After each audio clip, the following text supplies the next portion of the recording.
Hello! Welcome back to my vlog.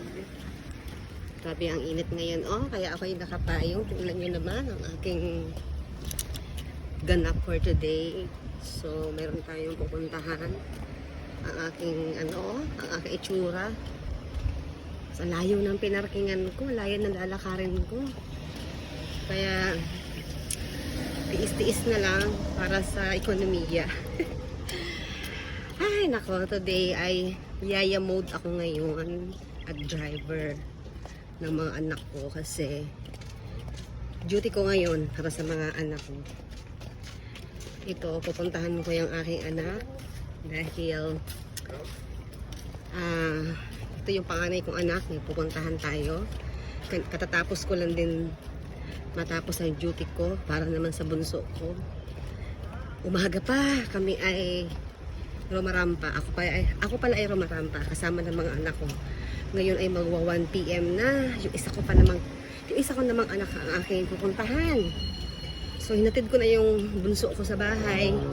And then yung isa ko namang anak ang aking pupuntahan.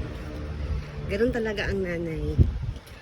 Ayaw ko naman silang pagtiisin na mag-commute. Nasa bahay lang din naman ako, kaya talagang kailangan ko ng gampanan at ipag-drive sila kasi nga napakainit. So, si Amber ay kailangan talaga magmadali kasi nga nagtatrabaho.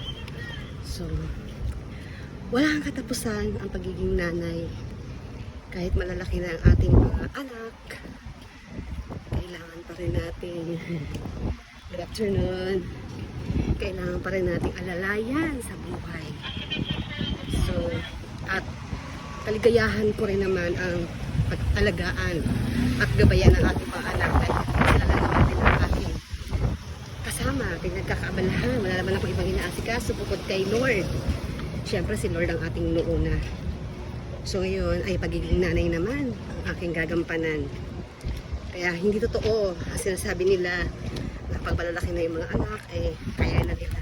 Kaya naman nila, pero siyempre tayong magulang, hindi natin kayang isip na kaya naman natin gampanan ayun na pagiging magulang. Kaya gagawin pa rin natin ating makakaya para mapagaan ang buhay ng ating mga anak. Napahugot tuloy ako sa paglalakad ko.